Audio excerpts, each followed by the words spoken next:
kalian ada 3 yang harus ditelaah oleh kalian.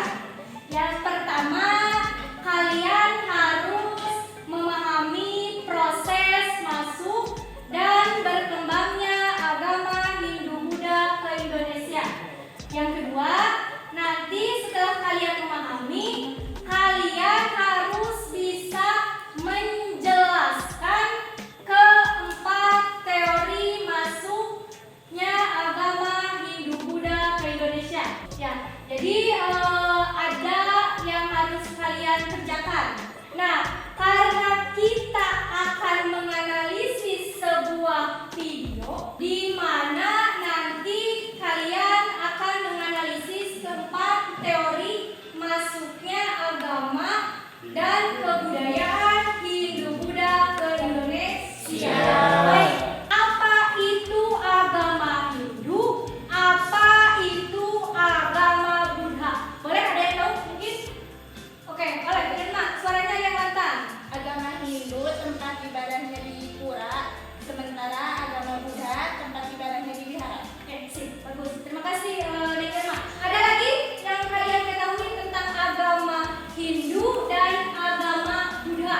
Coba, selain Irma, ada lagi? Baik, kalau tidak ada, nanti kalian silakan buat kelompok secara mandiri. Kalian duduk sesuai kelompoknya masing-masing. Ibu akan membagi menjadi 4 kelompok. Yang karena ada 4 teori yang harus ada dianalisis, berarti ada 4 kelompok. Silakan, satu kelompoknya itu ada yang 5, ada yang 6. Silakan kalian duduk secara berkelompok. Nanti ibu membagikan ada 2 pengerjaan yang harus kalian kerjakan. Yang pertama, lembar kerja kelompok. Yang kedua, lembar kerja individu. Tapi dari analisis video ini sama ya, pengerjaannya ada 2. Ada kelompok dan ada individu. Apa yang harus kalian analisis? Ibu tentukan materinya ya. Yang pertama, saraf. Jadi kelompok saraf menganalisis teori warisan. Untuk kelompok Irma itu menganalisis teori Brahmana. Untuk kelompok Dede dan kawan-kawan menganalisis teori kesatria. Sedangkan kelompok Rifki menganalisis teori arus balik. Ini ibu memberikan lembar kerja untuk kelompok dulu ya. Sarah ini dipegang, Irma, terus Dede, terus Rifki. Selanjutnya untuk yang individu ya, yang individu.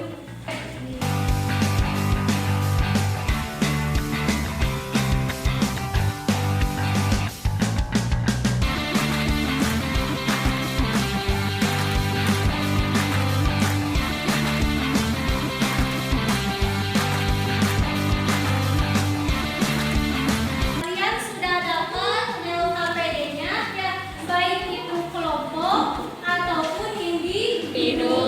Nah, kalau kelompok itu cukup diisi perwakilan 1. Jadi tiap kelompok itu cukup 1. Kalau individu itu berupa soal, jadi kalian harus mengerjakannya masing-masing. Ada yang mau ditanyakan seputar apa yang harus kalian kerjakan pada hari ini? Sudah jelas ya? Silakan lihat dulu materinya di PowerPoint. Ini judulnya ya, proses masuk dan berkembangnya agama Hindu-Buddha ke Indonesia. Ini judulnya. Tetapi yang harus dianalisis oleh kalian yaitu yang ini, teori Waisak, teori Brahmana, teori kesatria, dan teori arus balik. Bisa dipahami? Bisa. Kita mulai untuk video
Oke, dari kelompok teori Waisa.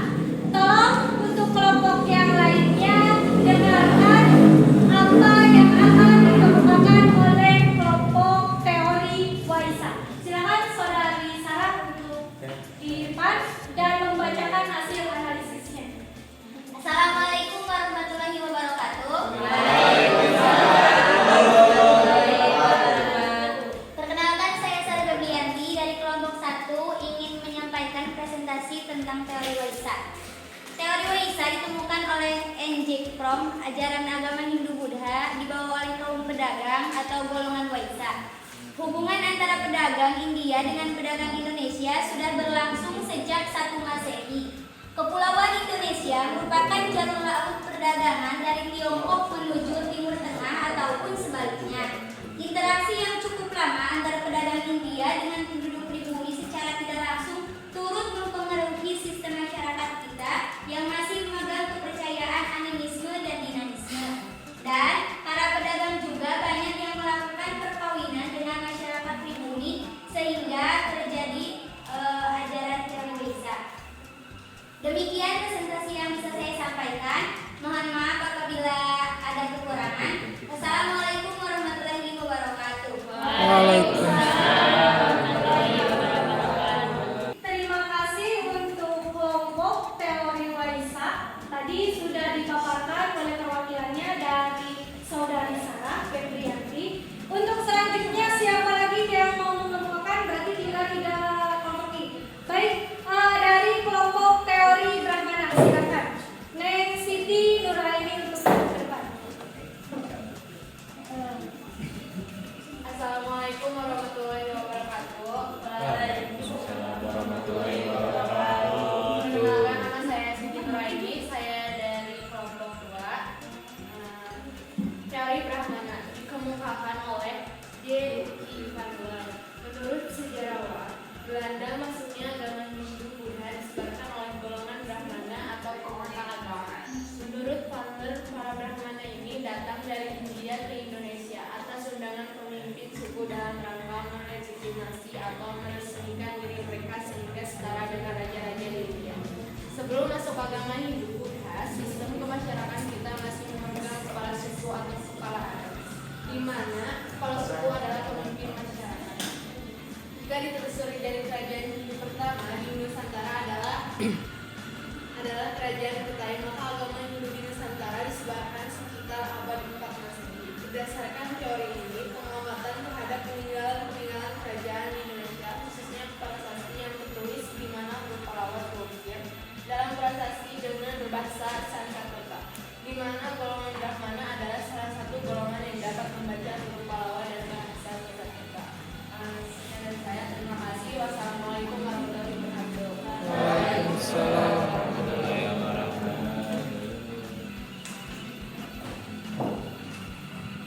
Baik, terima kasih untuk kelompok teori Brahmana. Selanjutnya silakan dari kelompok siapa yang akan membacakan hasil analisisnya? Silakan Saudari Diana dari kelompok teori Kesatria.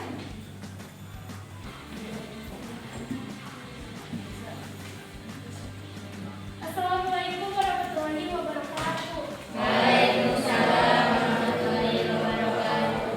Izin mempresentasikan hasil kerja kelompok kami. Perkenalkan dulu, nama saya Diana Sulfi Hidayah dan teman-teman saya ada Farhan, Ilham, Orin, Taufik. Sekian teman-teman saya. Saya akan menyampaikan teori kesatria. Teori kesatria ditemukan oleh PDK, Bosch, LC, Majumdar, LJ, Moss. Menurut teori ini, golongan kesatria atau golongan bangsawan lah yang menyebarkan agama Hindu dan agama Buddha. Teori yang mengacu pada konflik antara kerajaan di India pada masa lampau, peperangan yang terjadi antara kerajaan-kerajaan tersebut menimbulkan pihak yang menang ataupun yang kalah. Raja dan prajurit yang kalah biasanya terusir dari wilayah kerajaannya dan kemudian mereka menjauh dari wilayah sengketa.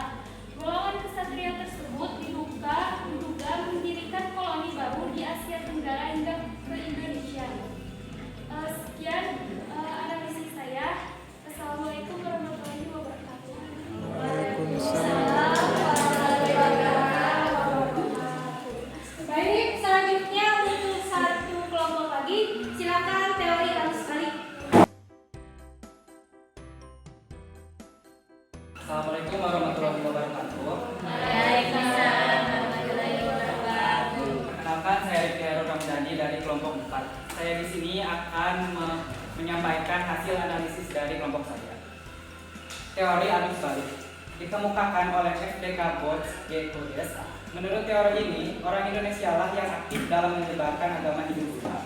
Mengapa demikian? Orang-orang Indonesia mempunyai kepentingan dengan datang ke India dalam rangka mendalami agama Hindu dan Buddha. Hal ini tertuang dalam prasasti Nalanda yang menyebut Raja Balaputra Dewa dari Sriwijaya telah meminta kepada Raja India untuk membangun wihara sebagai tempat untuk menimba ilmu pelajar-pelajar dari Sriwijaya. Setelah belajar di India, orang-orang Indonesia tersebut kembali ke Indonesia dan menyebarkan agama Hindu Buddha. Mereka itu terdiri dari kaum terpelajar yang mempunyai semangat untuk menyebarkan agama Hindu dan agama Buddha. Kedatangan mereka disambut baik oleh tokoh masyarakat setempat. Sekian dari kelompok saya. Wassalamualaikum warahmatullahi wabarakatuh. Waalaikumsalam warahmatullahi wabarakatuh. Oke, terima kasih untuk 4 kelompok yang sudah menjelaskan atau sudah menganalisis dari keempat teori masuknya agama dan kebudayaan Hindu-Buddha ke Indonesia.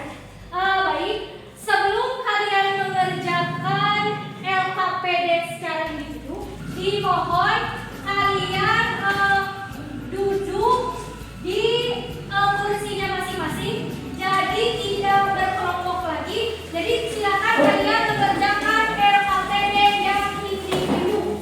Sebelum nanti kita menunjukkan keempat teori tersebut. Silakan.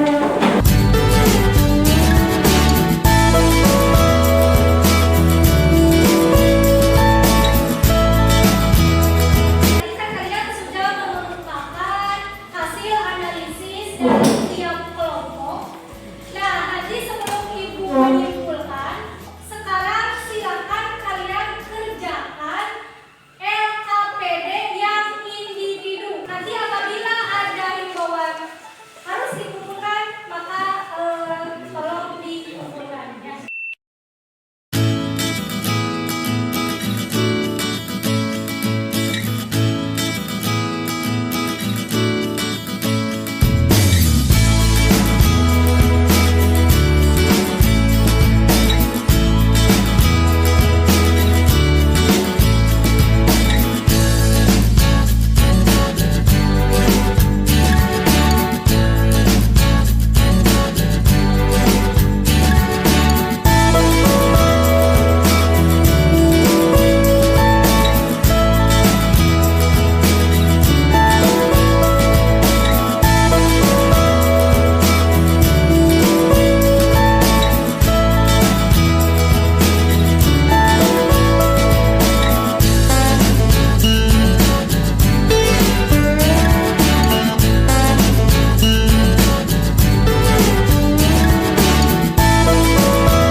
agama Hindu Buddha, sehingga raja-raja tersebut menetapkan para kaum Brahmana untuk mengajarkan agama Hindu Buddha tersebut untuk raja dan rakyat di Nusantara. Oke, jadi kalau teori Brahmana ini dibawa oleh golongan pemuka agama.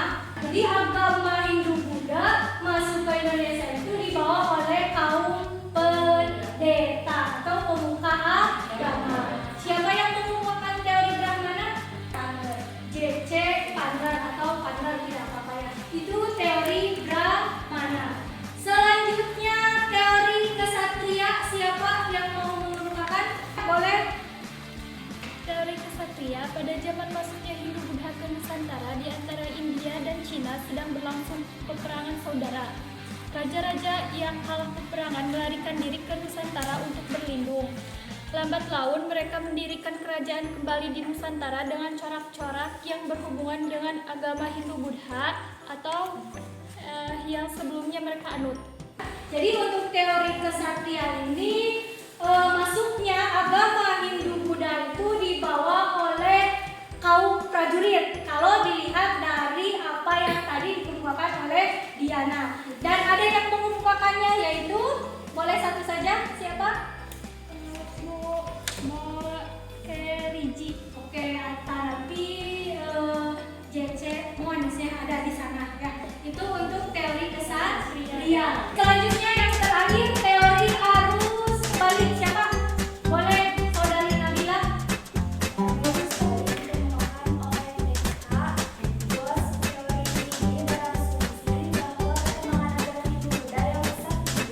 Kabarnya sampai terdengar sampai ke Nusantara, dan kemudian meminta para kaum pengajar di Nusantara untuk berburu ke India. Oke, jadi yang dikemukakan oleh saudari Nabila bahwa teori arus balik itu masuknya agama dan kebudayaan Hindu Buddha itu dibawa oleh kaum terpelajar, pelajar dari Indonesia yang datang ke India itu untuk sebuah ketertarikan tentang ajaran agama Hindu Buddha.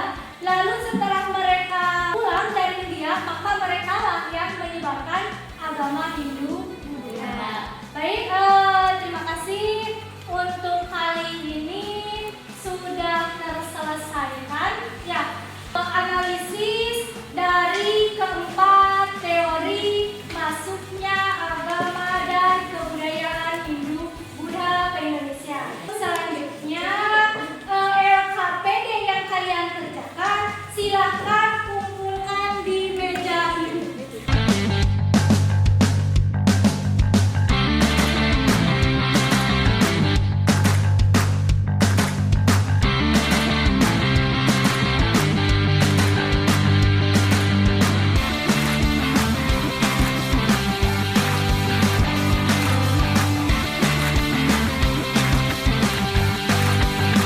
Untuk evaluasinya nanti ibu lihat dari hasil pekerjaan kalian ya, baik itu LKPD yang